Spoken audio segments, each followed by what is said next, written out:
चलिए बढ़िया आ गया। अब स्कैन हो गया, मल्टीपल वैल्यूज की स्कैनिंग अपन ने कर ली।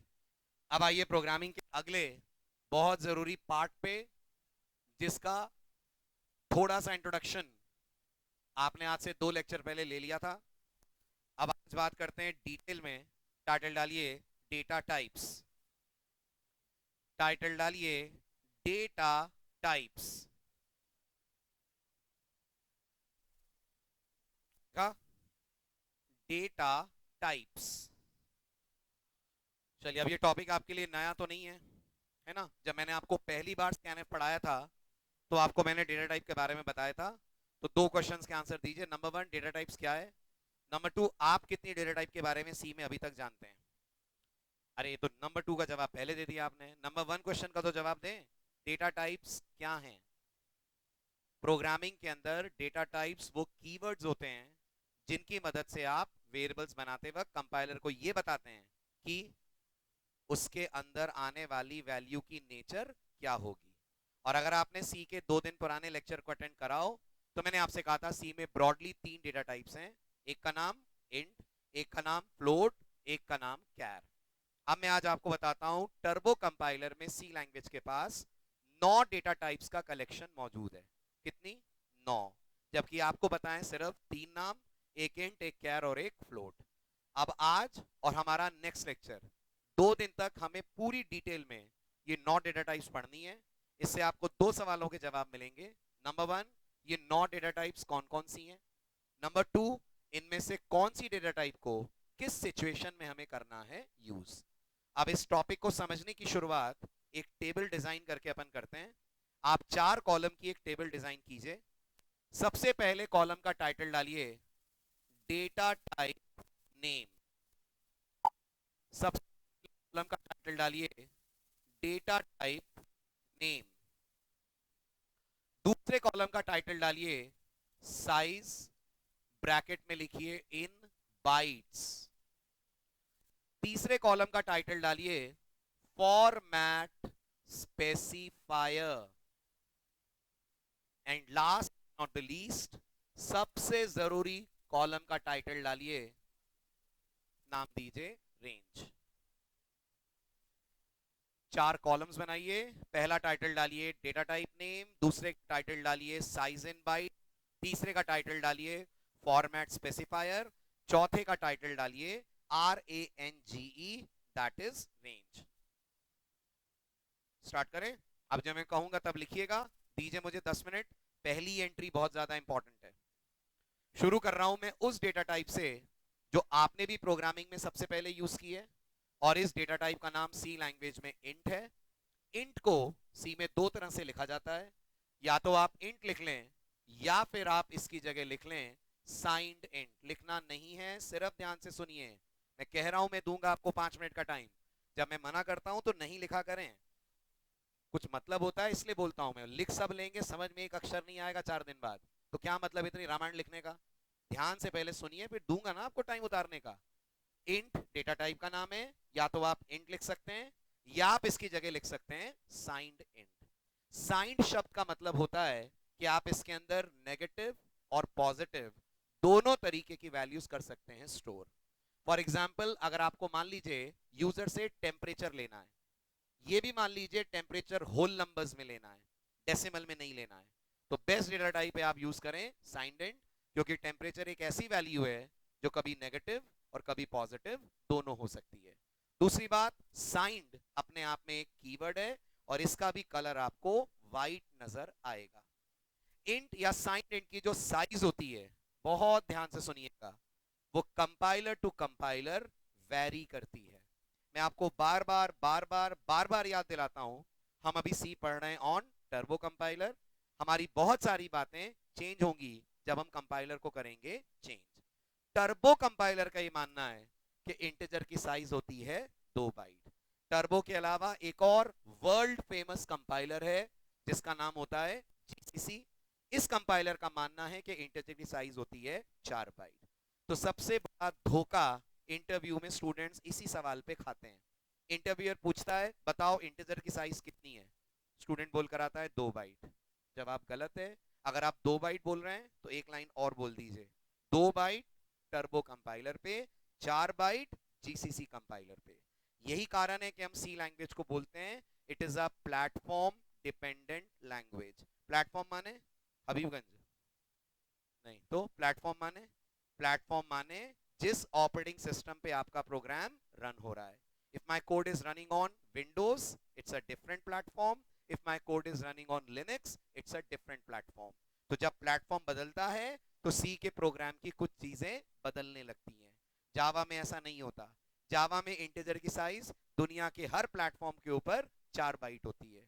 सी में इंटीजर की साइज टर्बो कंपाइलर में 2 बाइट, जीसीसी में होती है 4 बाइट।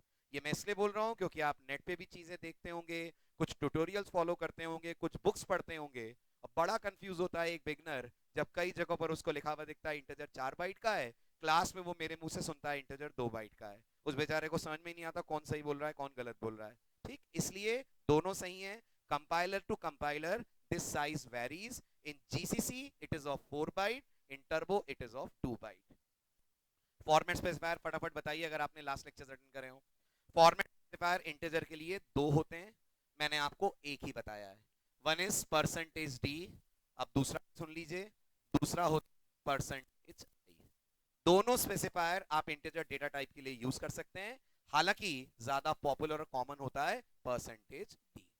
अब आती है बहुत इंपॉर्टेंट बात, जो 2 दिन से मैं देख रहा हूं आपके बैच में से बहुत सारे स्टूडेंट्स पूछ रहे हैं, और वो बात आती है रेंज की। ये बताइए मैथमेटिक्स में सबसे बड़ा इंटीजर कौन सा है? कोई नहीं। आप मुझे बोलोगे सर इन्फिनिटी। मैथ्स ने कोई लिमिट तो सेट ही नहीं करी है इंटीजर्स की।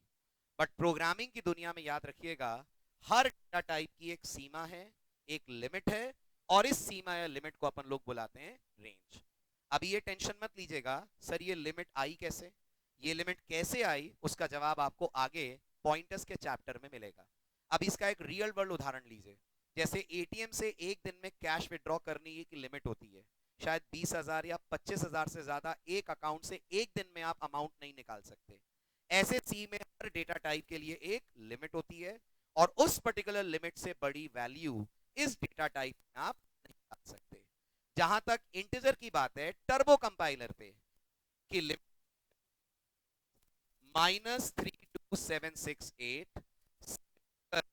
32767 तक, यानी इस बीच की कोई भी संख्या आप अपने यूजर से एज एन इनपुट ले सकते हैं, बिटवीन -32768 अप टिल 32767। अब बात तब बहुत इंटरेस्टिंग हो जाती है सी में जब हम लोग इस लिमिट को करने लगते हैं क्रॉस।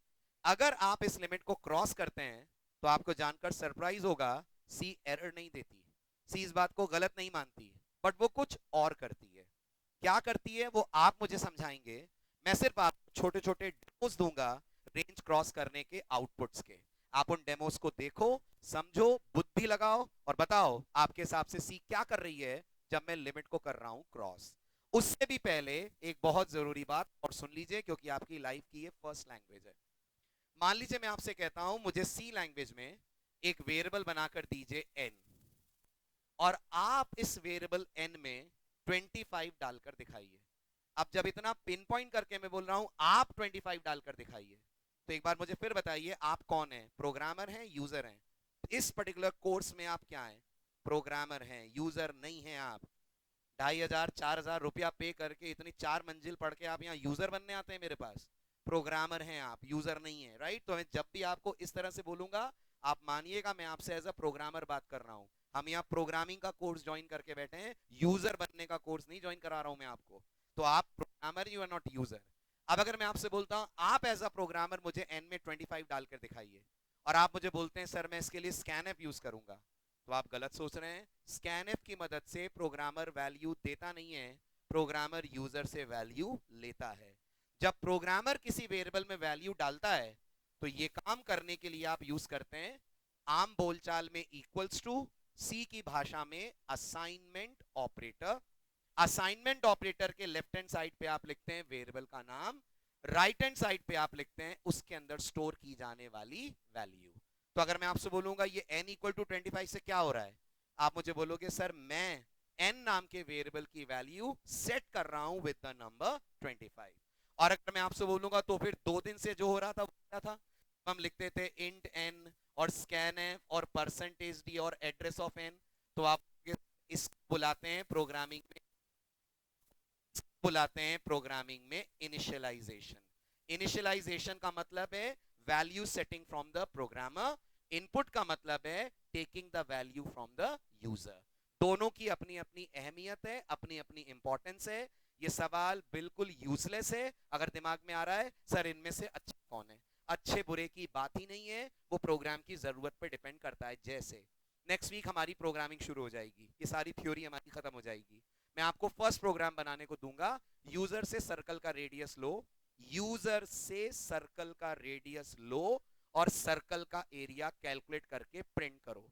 अब जब यूजर से रेडियस लोगे तो आप यूज करोगे स्कैनर, बट सोचिए यूजर आपको एरिया नहीं देगा, वो आपको सिर्फ रेडियस देगा। एरिया का जो फॉर्मूला है क्या है, पाई आर स्क्वायर, वो आप यहां पर लिखेंगे 25 की जगह और कैलकुलेट करके एरिया निकालकर इनिशियलाइज करेंगे अपने वेरिएबल एरिया को। तो दोनों बातों के लिए तैयार रहिए। कभी कभी वैल्यूज लेनी पड़ती हैं यूजर से, कभी कभी वैल्यूज खुद करनी पड़ती हैं वेरिएबल में असाइन। बट जो मैं आपको आगे की बात बताने जा रहा हूं, कौन सी बात, लिमिट क्रॉस करने वाली बात, वो बिल्कुल समान तौर पे आपके लिए और यूजर के लिए सी ने सेम रखा है। यानी मैं अगर लिमिट क्रॉस करूंगा तब भी, यूजर अगर लिमिट क्रॉस करेगा तब भी सी सेम बिहेवियर शो करेगी। अब वो बिहेवियर क्या है उसके डेमोज आपको देता हूं, आप अपना दिमाग लगाइएगा and try to figure out. Error नहीं आ रही है लेकिन सी कर क्या रही है, और जो कर रही है वो अच्छा है कि खराब है ये भी बताइएगा, ठीक है। पहले देखिए ध्यान से, सी क्या करती है जब लिमिट्स होती हैं क्रॉस।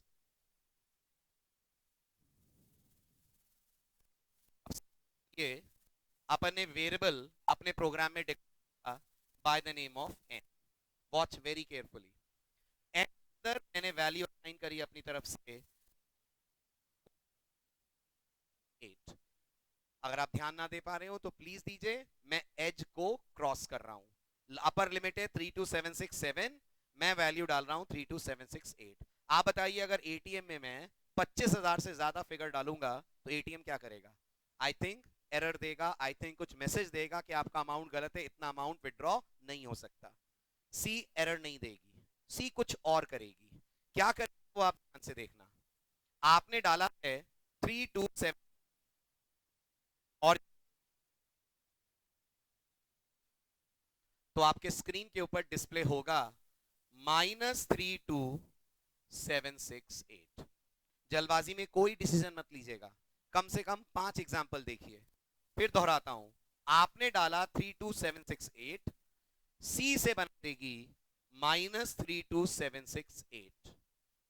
अगर आपने डाला होता 32769, सी इसे बना देती -32767। अगर आपने डाला होता 32770, सी इसे बना देती -32766। अगर आपने डाला होता -32769, सी बना देती 32767। अगर आपने डाला होता -32770, सी बना चुकती इसको 32766। क्या बोले अपन, कुछ भी ऊट पटांग आ रहा है या कुछ सिमेट्री दिख रही है आपको, कुछ दिख रही है सिमेट्री, बताइए क्या सिमेट्री दिख रही है। सिमेट्री ये दिख रही है, आप जितना इस एंड से निकल रहे हैं आगे, आप उतना ऑपोजिट एंड पे हो जा रहे हैं रोटेट। ध्यान से सुनिएगा मेरी बात, आपने इस लिमिट को एक कदम आगे बढ़ाकर पार करा, सी ने आपको एक कदम पीछे धकेल दिया और वैल्यू बना दी -32768। आप यहां से 2 कदम आगे निकले और आपने वैल्यू दी 32769। सी ने इसे फर्स्ट वैल्यू मानते हुए आपको 2 कदम पीछे धकेल दिया, इसे फर्स्ट वैल्यू मानते हुए, और वैल्यू बन गई -32767। आप यहां से 3 कदम आगे आए और आपने वैल्यू दी 32770। सी ने इसे फर्स्ट वैल्यू मानते हुए आपको 3 कदम पीछे कर दिया और वैल्यू बन गई -32766। और गौर करिए रोटेशंस खाली पॉजिटिव में नहीं, रोटेशन नेगेटिव में भी हो रहे हैं। आप नेगेटिव में लिमिट से आगे निकले, आपने दिया -32769, सी ने रोटेट करके पॉजिटिव में फर्स्ट वैल्यू आपको दे दी -32767। आप नेगेटिव में 2 कदम आगे निकले, आपने दिया -32770। सी ने आपको पॉजिटिव में 2 कदम पीछे धकेल दिया, इसे फर्स्ट वैल्यू मानते हुए, और वो वैल्यू बन गई 32766। यानी सी में जब लिमिट क्रॉस होती है, the value gets rotated on the opposite end. अब आप बताइए, is it good, is it bad? ये अच्छी आदत है, ये खराब आदत है? सी के कंपाइलर की ये आदत एप्रिशिएबल है, बहुत बढ़िया है, ऐसा होना चाहिए, ऐसा नहीं होना चाहिए? आपको क्या लगता है? लिमिट क्रॉस पे कंपाइलर का ये बिहेवियर आप अप्रिशिएट करते हैं कि आप अप्रिशिएट नहीं करते हैं, या आप निर्दलीय हैं, कोई फर्क नहीं पड़ता आपको, कांग्रेस जीते चाहे बीजेपी? जल्दी बताइए, क्या लग रहा है आपको इस पर्टिकुलर कोड में? Is this a good behaviour, is this a bad behaviour? This is very very bad behaviour. क्योंकि सोचिए, आप एक प्रोग्राम बना रहे हैं इनकम निकालने का, राइट? आप यूजर से बोलते हैं अपनी सैलरी दो, मैं सैलरी टाइप करता हूं 40,000, आपका प्रोग्राम इनकम टैक्स नेगेटिव में निकाल के दिखाएगा और मुझे गलत मैसेज देगा, तुमको सरकार पैसा देगी, तुम्हें कुछ देना थोड़ी है, क्योंकि इनकम टैक्स तुम्हारा नेगेटिव आ रहा है। सोच कर देखिए, इससे तो अच्छा ये होता कि हम लिमिट क्रॉस करते तो सी लैंग्वेज को देनी चाहिए थी एरर, बट अनफॉर्चुनेटली ये एरर नहीं होती, बट ये कैलकुलेशंस रन टाइम पे आपके सारी गणित बिगाड़ देंगे। कहां 32768 और कहां उसकी जगह नंबर आ जाएगा -32768। आप सब मैथ्स बैकग्राउंड से हैं, एक डिजिट भी संख्या में चेंज हो जाए तो पूरे कैलकुलेशंस पे पड़ जाता है असर। बट अनफॉर्चुनेटली सी का बिहेवियर ऐसा ही है, सी की आदत ऐसी है, इसलिए सी कहती है आप रेंज का ख्याल रखें। अगर आपको लगता है कि आपके कैलकुलेशन 32767 से ऊपर जा रहे हैं, तो फिर आप इंटीजर की तरफ मत जाइए, उसके बाद दूसरी डेटा टाइप है, आप उसको करेंगे अपने प्रोग्राम के अंदर यूज। उतार लीजिए फिलहाल ये सारा कुछ, फिर आगे बढ़ूं।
लिया आपने? चलिए अब आगे बढ़िए। अब आइए इंटीजर की सेकंड वैरायटी पे। ये हटा दूं, ये हो गया नोट।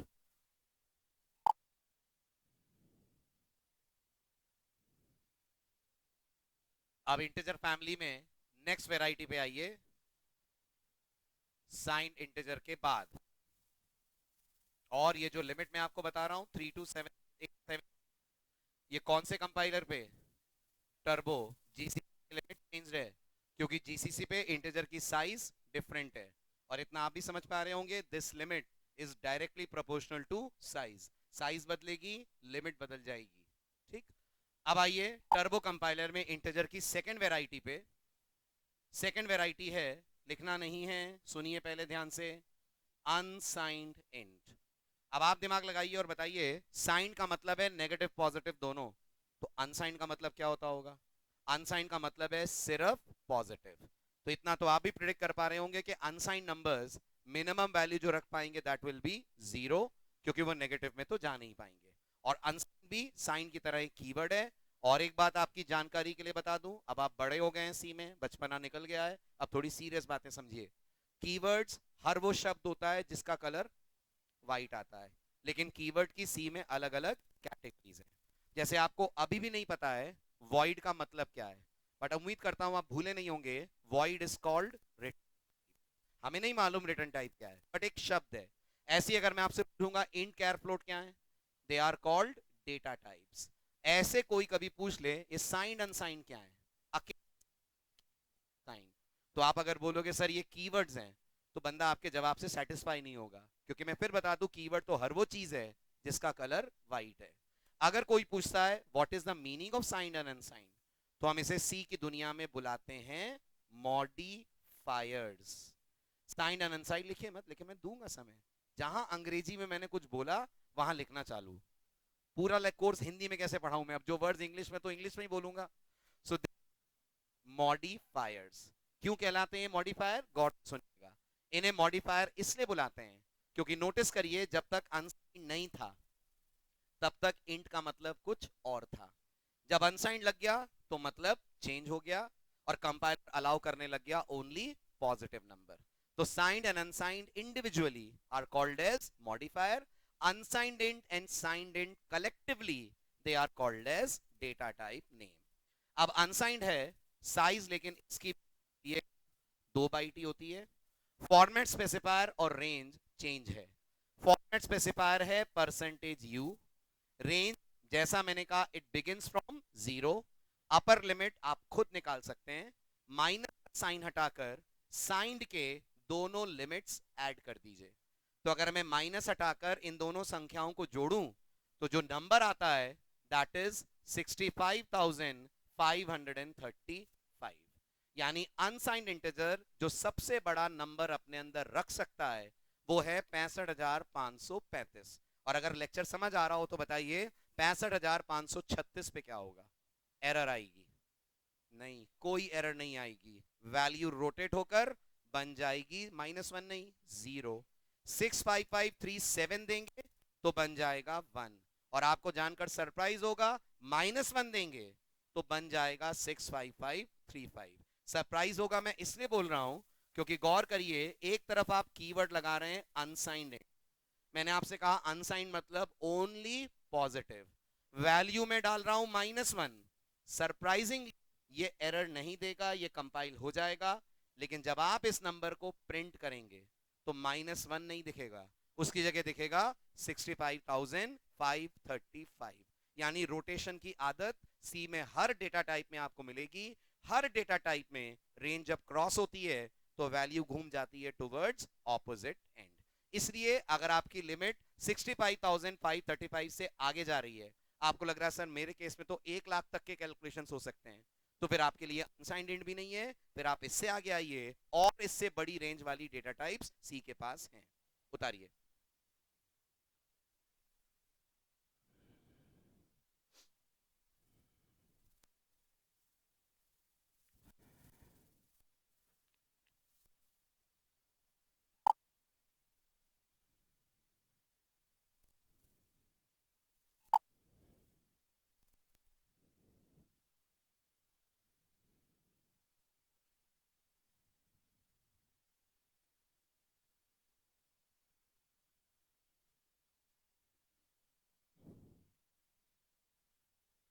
बढ़े आगे। और क्या आएगा इसको प्रिंट करने पर आउटपुट, ये भी बता दीजिए जरा। ये कंपाइल होगा, रन होगा, आउटपुट क्या देगा? -1? नहीं, क्या देगा? 65,535, ऑल बिकॉज ऑफ रोटेशंस।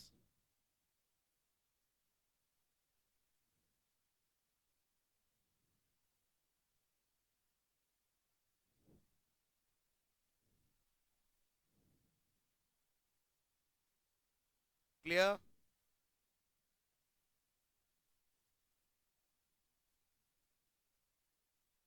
चलें आगे, चेंज करूं?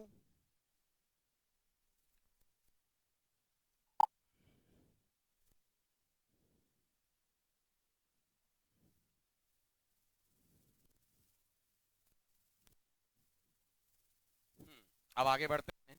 अगर आप 65,535 को भी कर रही है, राइट, आपको लग रहा है ये रेंज भी आपके कम पड़ रही है, भगवान कर आपके सर इससे भी लाखों ज्यादा हो, ठीक, आपके कैलकुलेशन इससे भी ज्यादा जा रहे हो, उस केस में आपके पास सी की तीसरी डेटा टाइप है।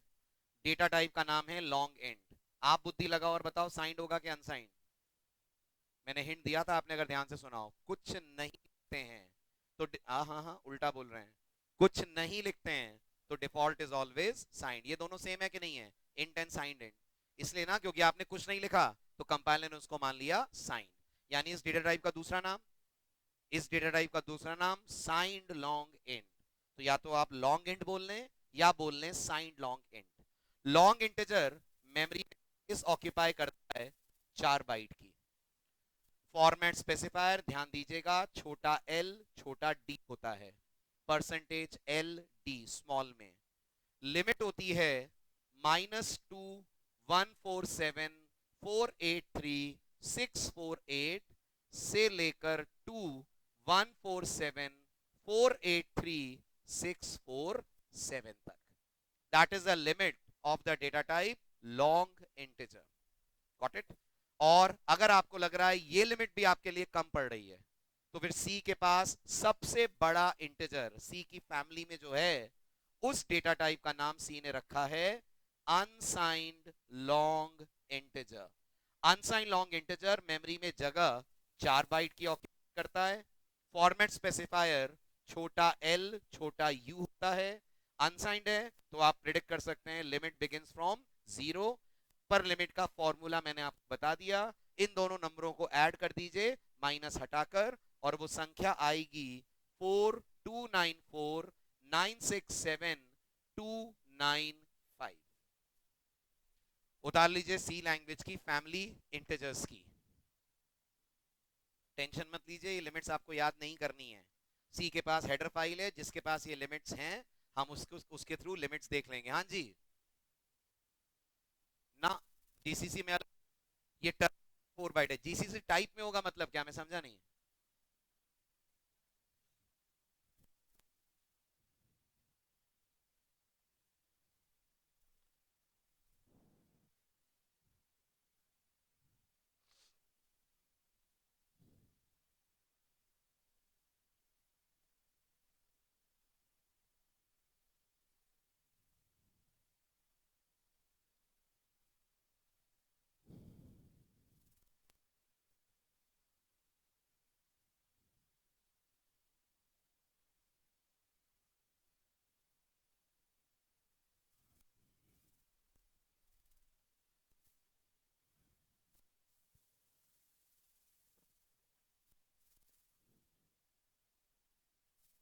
हो गया?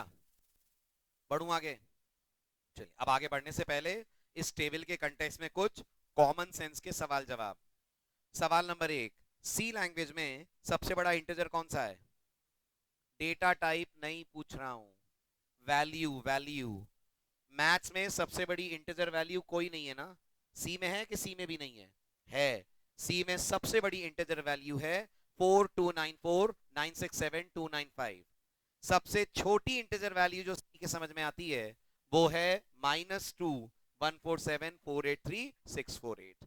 अगर आपके कैलकुलेशंस इस रेंज को भी क्रॉस करते हैं तो फिर इंटीजर्स आपके लिए सॉल्यूशन नहीं है, फिर आपको सी में डेटा टाइप बदलनी पड़ेगी और डेटा टाइप का नाम होता है फ्लोट। फ्लोट आपकी सोच से भी ज्यादा लिमिट रखते हैं। फ्लोट में याद रखिएगा 3 वेराइटीज हैं, इनकी डिटेल आपको आने वाले दिनों में दूंगा, अभी सिर्फ हिंट दे रहा हूं। इन 3 में जो सबसे छोटा है उसका नाम है फ्लोट, और उसकी लिमिट 3/38 तक। 3.4 इंटू 10⁻38 सबसे छोटे की लिमिट है। अभी 2 बड़े भाई इसके और हैं, तो उनकी रेंज आप सोचिए इससे भी कहीं गुना ज्यादा होगी। तो सी में लिमिट्स कोई प्रॉब्लम नहीं है, आप बस अपनी जरूरत समझें, जरूरत के मुताबिक प्रोग्राम के अंदर डेटा टाइप को यूज करें। जैसी रेंज वैसी डेटा टाइप सेलेक्ट करना अकलमंदी होता है। यहाँ एक और बात आपके कानों में डाल दूं, बहुत सारे बिगनर्स को ये लगता है सर इतना करना है याद करके, क्यों ना अपन सिर्फ 2 डेटा टाइप याद कर लें, एक लॉन्ग इंट और एक अनसाइंड लॉन्ग इंट। क्योंकि लॉन्ग इंट और अनसाइंड लॉन्ग इंट की जो लिमिट है वो इंट और साइंड इंट की लिमिट को तो कवर अप कर ही लेती है, तो फिर इन डेटा टाइप से काम करना चाहिए। ये सोच आपको एक अच्छा प्रोग्रामर कभी नहीं बनने देगी।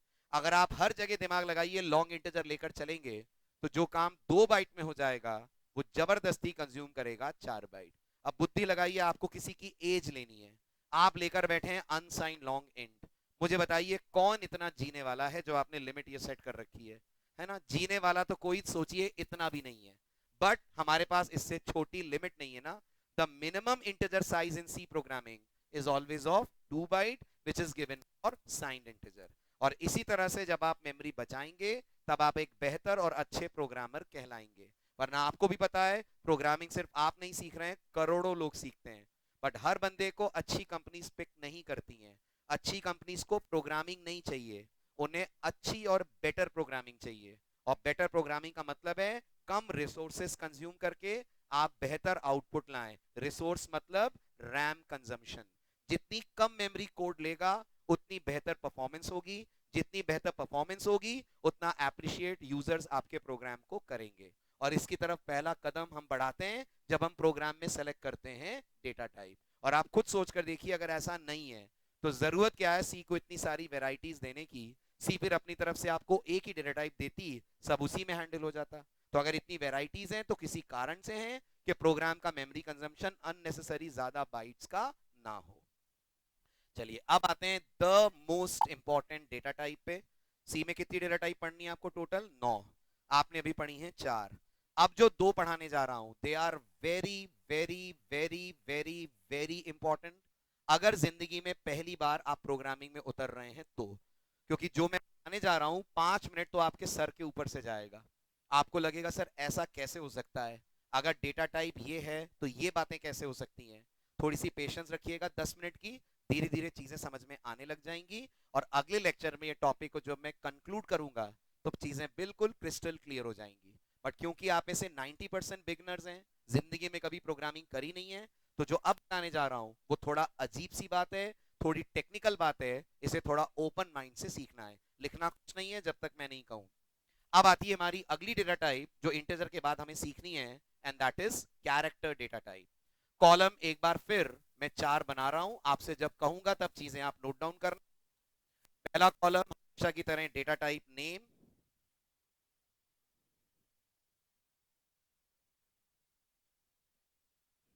2 मिनट वेट करना पड़ेगा डिवाइस के चार्ज होने के लिए।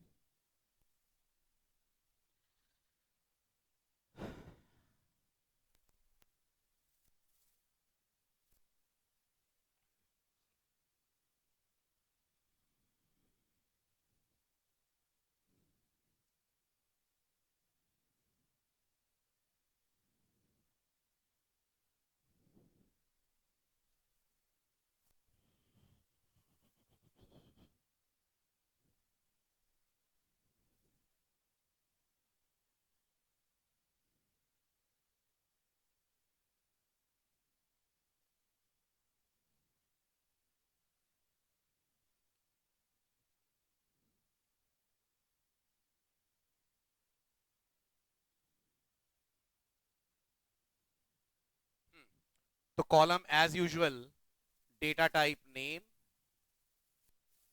Second column size in bytes, third column format specifier, fourth column range. है ना? सुनिएगा क्यों मैं कह रहा था आपको दो तीन बातें तो सर के ऊपर से जाती हुई नजर आएंगी।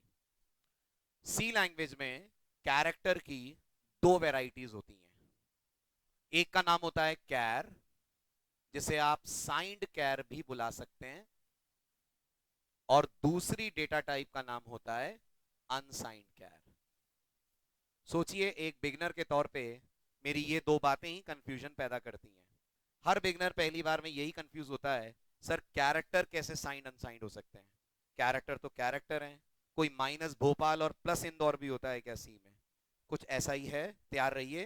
सी में even characters are negative and positive, but why how वही आप 2 दिन में सीखेंगे। साइंड कैर की लिमिट होती है 1 बाइट, अनसाइंड कैर की लिमिट भी होती है 1 बाइट।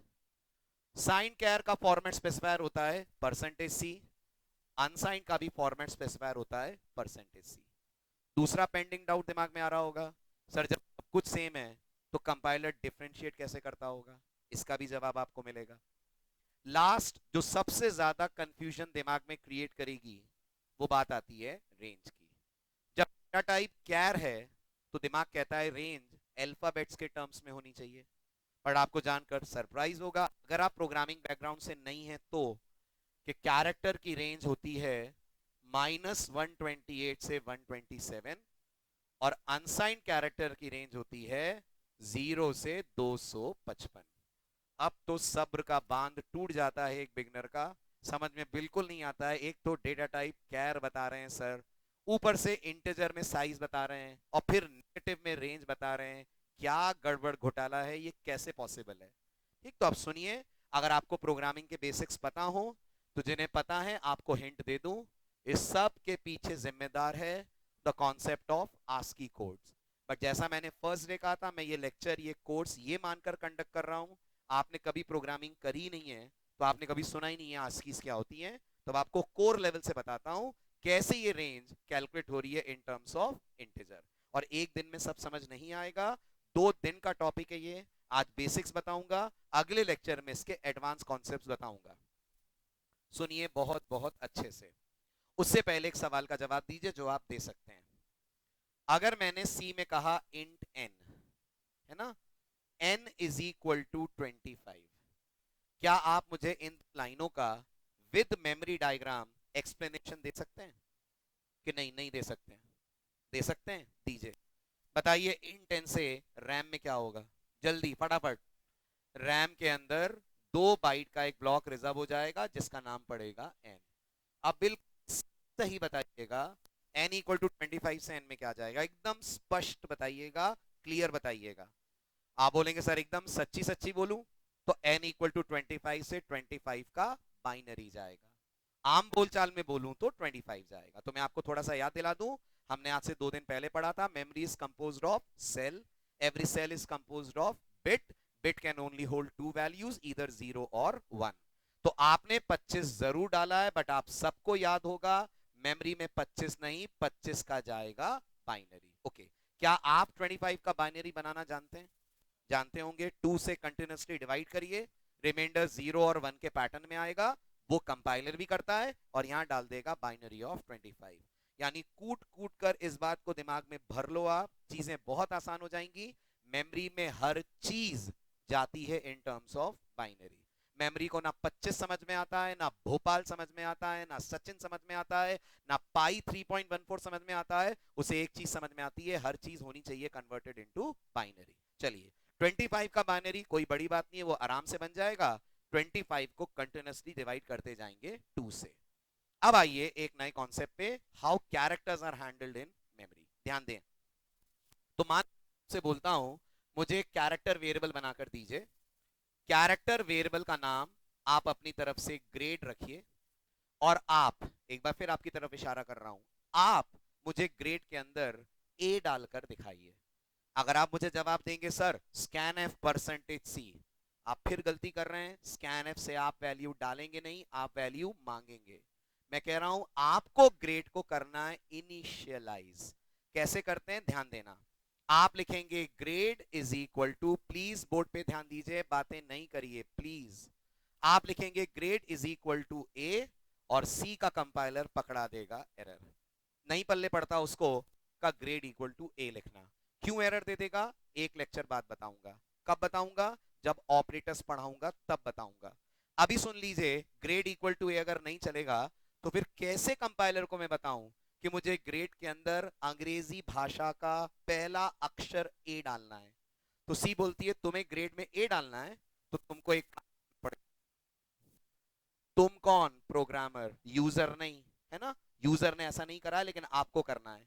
आपको ग्रेड के अंदर वैल्यू डालते वक्त इस ए के दोनों तरफ, इस ए के दोनों तरफ लगाना है सिंबल ऑफ सिंगल कोट और फिर उसके बाद लगा देना है सिंबल ऑफ सेमीकोलन। सी की नजरों में ध्यान देना, इस ए और इस ए में जमीन आसमान का अंतर है। इस ए का मतलब 2 दिन बाद, इस ए का मतलब वही है जो इंग्लिश के 26 लेटर्स में लेटर होता है, जिसे आप इंग्लिश में बोलते हो अल्फाबेट ए। तो जैसे एक आम इंसान अल्फाबेट ए बोलता है, सी प्रोग्रामिंग में उसको लिखने का तरीका सिंगल कोट के अंदर ए लिखना होता है। दूसरी बात, कोई पूछे ये है क्या, इसको अल्फाबेट ए पढ़ते हैं क्या सी में? नहीं, इसको अल्फाबेट ए नहीं पढ़ते हैं। इसको सी की दुनिया में पढ़ा जाता है कैरेक्टर कांस्टेंट, और अगर ये ना बोलना चाहें तो दूसरा नाम भी सुन लीजिए, इसको सी की दुनिया में बोलते हैं कैरेक्टर लिटरल। बोलिए दोनों नाम वापस, कैरेक्टर कांस्टेंट और कैरेक्टर लिटरल, प्रोग्रामिंग का एक बहुत common word.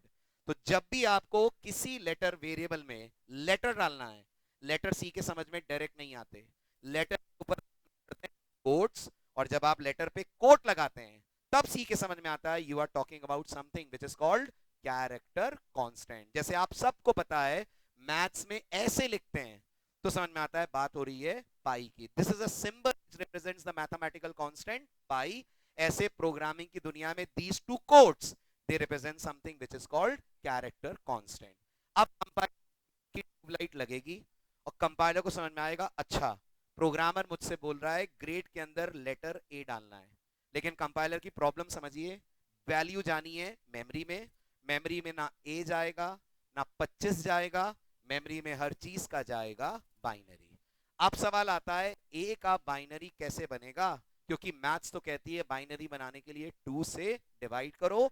How can I divide A with 2, how can I divide Bhopal with 2? इस दुविधा, इस प्रॉब्लम को सॉल्व करने के लिए दुनिया में जितनी प्रोग्रामिंग लैंग्वेजेस हैं, कितनी हैं, रफली अराउंड 800, हर लैंग्वेज के कंपाइलर के अंदर एक टेबल बनी हुई है। बहुत ध्यान दीजिएगा मेरी बात पे, एक टेबल बनी हुई है कंपाइलर की मेमोरी के अंदर। ये टेबल कुछ ऐसी दिखती है। इस टेबल के अंदर 2 कॉलम्स होते हैं, एक तरफ लिखे होते हैं कॉलम में कैरेक्टर कांस्टेंट, दूसरी तरफ इन कैरेक्टर कांस्टेंट्स के लिखे होते हैं न्यूमेरिक कोड्स, न्यूमेरिक वैल्यूज या न्यूमेरिक कोड। और सी लैंग्वेज ये मानती है, बल्कि मैं गलत बोल रहा हूं, सी नहीं, दुनिया की हर लैंग्वेज ये मानती है कि अगर आप सिंगल कोट में ए लिखते हो तो सी का कंपाइलर इसको रिप्लेस करता है एक संख्या से, और वो संख्या होती है 65। फिक्स है ये। जैसे मैथ्स में आप मानते हो पाई हमेशा 3.14 ही माना जाता है, फिक्स है। मैथ्स की कोई भी ब्रांच हो but pi will be calculated as 3.14। तो दुनिया की कोई भी लैंग्वेज हो, C, Java, C plus plus, dot net, PHP, Python, कोई लैंग्वेज पढ़ लो, single quote A will always be converted with the value 65। अब अगर ए कोई पूछेगा क्या है तो आप बोलोगे इट्स अ कैरेक्टर कांस्टेंट। कोई पूछेगा यार ये 65 क्या है, तो इसको इंटीजर नहीं बोलते, इसकी नाम, इसको जो टर्म है, टर्म होता है ASCII code. The word ASCII has a full form and that full form is American, बिल्कुल सही, स्टैंडर्ड, और बोलते चलिए, कोड फॉर इंफॉर्मेशन इंटरचेंज। अब आप में से जो बिल्कुल बिगनर्स हैं आपके लिए स्टेटमेंट, क्या है ASCII? ASCII एक नंबर सिस्टम है। क्या जरूरत पड़ती है इस नंबर सिस्टम की? ये जरूरत पड़ती है कि लेटर्स मेमोरी में जाने से पहले बाइनरी में कन्वर्ट कैसे होंगे जब तक वो न्यूमेरिक फॉर्म में कन्वर्ट ना हो। और ये ASCII कोड अपन नहीं बनाते हैं, ये लैंग्वेज बनाने वाली कंपनीज ऑलरेडी अपने कंपाइलर में बनाकर डालती हैं, और आप बुद्धि लगाइए, अगर A 65 है तो कॉमन सेंस की बात है B 66 होगा, C 67 होगा, और ऐसे चलते चलिए तो Z आते आते ये हो जाएगा 90। लिखिए मत, मैं दूंगा, बस आखिरी पॉइंट है आज के लेक्चर का, फिर आराम से आप नोट्स बनाना। अब एक और बात बताओ, C केस सेंसिटिव है कि C केस सेंसिटिव नहीं है? है। तो जो सिंगल कोट में छोटा a आप लिखोगे उसका न्यूमेरिक कोड होता है 97, और यहां से आप चलते चलो तो 26 लेटर, तो अगला आखिरी आस्की आता है 122। अब आपको दो डाउट दिमाग में डाल रहा हूं, अगले लेक्चर के लिए आपको पूछने का मन कर रहा होगा। पहला सवाल, sir why from 65, why not from 1, why not from 0? तो मैं बता दूं 65 के पहले और भी कुछ आस्की नंबर्स हैं जो कुछ और चीजों के लिए हैं। फिर अगला डाउट आएगा, सर ये गैप आ रहा है, 90 के बाद 91 आना चाहिए, why 97? Answer is same, 91 to 96 भी किसी की आस्की है। अगला डाउट आएगा, सर ये कितनी रेंज होती है, इनकी क्या लिमिट है? तो इनकी लिमिट याद रखिएगा 0 से 127 होती है। तो कितने आस्की नंबर हो गए दुनिया में? दुनिया में 128 आस्की नंबर हो गए। 128 आस्की नंबर की जरूरत आपको अभी नहीं है, आपको 52 आस्की नंबरों की जरूरत है। 26 for capital set, 26 for small data set, capital range from 65 to 90, small range from 97 to 122। Now coming back explanation, जब सी का कंपाइलर देखता है आपने बोला grade equal to single quote A, तो कंपाइलर अपनी टेबल से कंसिडर करता है ए का नंबर बताओ, टेबल बोलती है ए माने 65, तो कंपाइलर 65 का बनाता है बाइनरी, और वो बाइनरी जाकर मेमोरी में हो जाता है स्टोर। क्या अगर मेरी बात समझ आ रही है तो आप प्रिडिक्ट कर सकते हो, इमेजिनेशन बिठा सकते हो भोपाल मेमोरी में कैसे स्टोर होता होगा? Bhopal is composed of 6 letters. Each of these letters in programming have their corresponding ASCII code.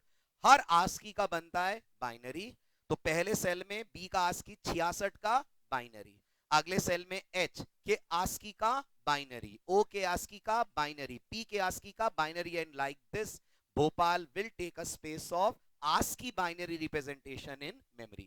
हमें भोपाल देना है बट लैंग्वेज भोपाल नहीं डाल सकती, वो भोपाल के एक एक लेटर का मेमोरी में डालेगी आस्की। अच्छा एक और बात याद रखना, कभी वर्ड्स की आस्की नहीं होती है, आस्की हमेशा लेटर्स की होती है। तो अगर मैं आपसे बोलूंगा बताओ सचिन का आस्की क्या है, सवाल ही गलत है, सचिन का कभी आस्की नहीं होगा। सचिन के 6 अक्षरों का अपना अपना आस्की होगा, और उनके आस्कीज मेमोरी में बाइनरी फॉर्म में जाकर हो जाएंगे स्टोर। तो अगर इस पूरी लाइन का डायग्रामेटिक व्यू लें तो कैर ग्रेड बोलने से मेमोरी में ग्रेड नाम का एक वेरिएबल बना, इस ग्रेड नाम के वेरिएबल में आपने ए भेजा, कंपाइलर ने ए नहीं भेजा, कंपाइलर ने ए को बनाया 65, 65 का बनाया आस्की, एग्जैक्टली बोलूं तो आकर स्टोर हुआ binary of the number 65। Why 65 उस पे हम बहस नहीं कर सकते, जैसे मैथ्स कहती है for me pi is 3.14, programming कहती है फॉर मी ए इज 65। ये प्री डिसाइडेड वैल्यू है, प्री कैलकुलेटेड वैल्यू है, और हर लैंग्वेज के अंदर ये वैल्यू सेम है। आप लैंग्वेज बदल लो लेकिन ASCII codes will always remain same. अगला पॉइंट, अब मैं चाहता हूं मैं इस ग्रेड को स्क्रीन के ऊपर प्रिंट करूं, तो मैं प्रिंटफ लगाया मैंने डबल कोट्स, आपने कई बार ये प्रिंटफ लिखा है, आज इसको टेक्निकली समझ। प्रिंटफ में तो percent c double quotes comma, comma के बाद आप लिखते हो आपके वेरिएबल का नाम विच इज ग्रेड। अब मैं आपसे बोलता हूं मुझे इसको बिल्कुल हिंदी में समझाना, जरा तुमने सी से क्या बोला है? आप मुझे बोलोगे सर मैंने सी को बोला जाओ ग्रेड पे जाओ, वहां जो भी पढ़ा है मुझे उसका कैरेक्टर बनाकर दिखा दो। बुद्धि लगाइए, यहां जो पढ़ा है वो तो एक बाइनरी है, कंपाइलर अपने प्रोसेस को रिवर्स करेगा। अब वो इस बाइनरी का बनाएगा पहले इंटीजर, इस इंटीजर से टेबल को रिवर्स पढ़ेगा तो नजर आएगा ए, तो आपके स्क्रीन पे कैरेक्टर प्रिंट होगा ए। तो अब आप एक बात बताओ, ऐसा है कि ऐसा नहीं है? हर कैरेक्टर मेमोरी में जाते और आते वक्त 4 बार कन्वर्ट होता है ना? पहले कैरेक्टर से आस्की, आस्की से बाइनरी, उठाते वक्त बाइनरी का आस्की, आस्की का वापस कैरेक्टर, बट हमें नहीं दिखता क्योंकि these internal things are automatically handled by compiler. हमें क्या लगता है इंसान के तौर पे, ए डाला हम और हमें ए मिल गया, ए डालकर ए नहीं मिला है, ए डालकर वो बनाए 65, 65 का बनाए बाइनरी, उठाते वक्त बाइनरी का बना है 65, 65 का बना है वापस ए। अब आज के लेक्चर की लास्ट बात, एक बार फिर बताइए, ए का आस्की कितना? 65। किसने बताया? मैंने बताया, राइट। और आपको मुझ पे यकीन है, सर बता रहे हैं तो सही बता रहे होंगे, है ना? आपको तो मैंने ही बताया ना पहली बार। अब आपसे इंटरव्यूअर बोलेगा यार तुम्हारी बात को प्रूफ करो, तो वहां तो आप ये नहीं बोलेंगे सचिन सर ने बोला था तो मैंने सच मान लिया। तो आपको इसको प्रोग्रामेटिकली प्रूफ भी करना आना चाहिए, और सी बहुत अच्छी लैंग्वेज है, अधिकतर चीजों का प्रूफ सी प्रोग्रामिंग से आप दे सकते हैं। तो मैं आपको बताता हूं कैसे साबित करा जाए कि ए का आस्की 65 ही होता है। सी लैंग्वेज बोलती है अगर तुम्हें किसी भी कैरेक्टर का आस्की देखना है तो तुम परसेंटेज सी मत लगाओ, तुम डिस्प्ले करते वक्त परसेंटेज सी हटाकर इसकी जगह लगा सकते हो परसेंटेज। भूलिए मत, percentage D is format specifier for integer.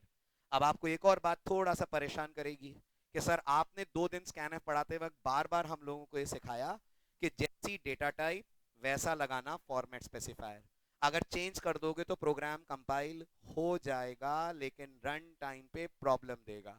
अब आज आप बोल रहे हो कैरेक्टर के लिए डी भी चलेगा, तो उस दिन आपको मैंने एक सच नहीं बताया था ना, जो सच मैं आपको आज बता रहा हूं। कौन सा सच? हर कैरेक्टर का सी लैंग्वेज में 2 तरीके से रिप्रेजेंटेशन होता है। हम इंसानों के लिए characters are characters, for compilers characters are integers because they are converted to their corresponding ASCII code. तो जो मैंने 2 दिन पहले बोला था वो भी सच है, आज जो बोल रहा हूं वो भी सच है। हर डेटा टाइप के लिए अपना स्पेसिफायर है, बट आज बताता हूं कैरेक्टर के 2 स्पेसिफायर हैं। परसेंटेज सी लगाओगे तो कैरेक्टर कैरेक्टर की तरह दिखेगा, परसेंटेज डी लगाओगे तो कैरेक्टर अपनी जगह दिखाएगा अपनी आस्की वैल्यू। तो अगर मेरी बात समझ आ रही है तो मुझे बताओ, अगर मैं की जगह Z लगा दूं सिंगल कोट में तो ये प्रिंटफ मुझे क्या प्रिंट करके देगा? कुछ भी एब्सर्ड नहीं। अगर Z कैपिटल लगाऊंगा तो ये प्रिंटफ मेरे को देगा 90, छोटा Z लगाऊंगा तो ये प्रिंटफ मेरे को देगा 122। और ये एब्सर्ड नहीं है, ये मीनिंगफुल वैल्यूज हैं, और ये कैरेक्टर कांस्टेंट्स के हैं करस्पॉन्डिंग आस्की कोड। तो every character is always converted into an integer, that integer is then converted into binary। और हम इंसानों के लिए कैरेक्टर कैरेक्टर है क्योंकि हमें भोपाल ज्यादा बेटर समझ में आएगा बजाय इसके कि भोपाल के लेटर्स के आस्की। मैं अभी इन सब के आस्की लिख दूं और आपसे बोलूं बताओ ये क्या है, पढ़ने में आपको दिक्कत होगी, लेकिन अगर लेटर लिख दूंगा तो आपके लिए चीजें पढ़ना आसान होगा। इसलिए आज के लेक्चर को कंक्लूड करते मैं फिर बोल रहा हूं, in C programming although we have a data type called char, but every char internally is represented as an integer। कितने बाइट का इंटीजर? 1 बाइट का इंटीजर। किस तक का इंटीजर? 0 to 127 रेंज तक का इंटीजर, जिसके अंदर 65 to 90 एक रेंज, 97 to 122 दूसरी रेंज। अब जिन जिन सवालों के जवाब नहीं दिए हैं वो सुन लीजिए अगले लेक्चर के लिए। रेंज कितनी? 0 to 127 दिमाग में आना चाहिए। देन सर ये 255 कहां से आ गया, और फिर सर ये माइनस में कहां से आ गया? अभी तक तो बस इतना समझ में आया कि 127 क्यों है। इन दोनों के जवाब नेक्स्ट लेक्चर में आपको दूंगा। अभी आप ना उठा ले, खास तौर पे डेटा की रेंज, ये छोटा सा प्रोग्राम, आंसर दीजिए इसका। इसका प्रिंटफ का जल्दी से आंसर, बिल्कुल सही, इस प्रिंटफ का आंसर 65। और यहां बी लिख देता तो 66, Z लिख देता तो 90, छोटे में लिख देता तो 122। और जो गलत है उसने नोट्स में कि ये क्यों नहीं चलता, wait for 2 days, operator chapter आने दीजिए, समझ आ जाएगा।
नेक्स्ट क्लास में सर लिख देंगे, ठीक, इतना आगे समझ में, नेक्स्ट क्लास में सर लिख देंगे। Friday, Monday, Friday, Sunday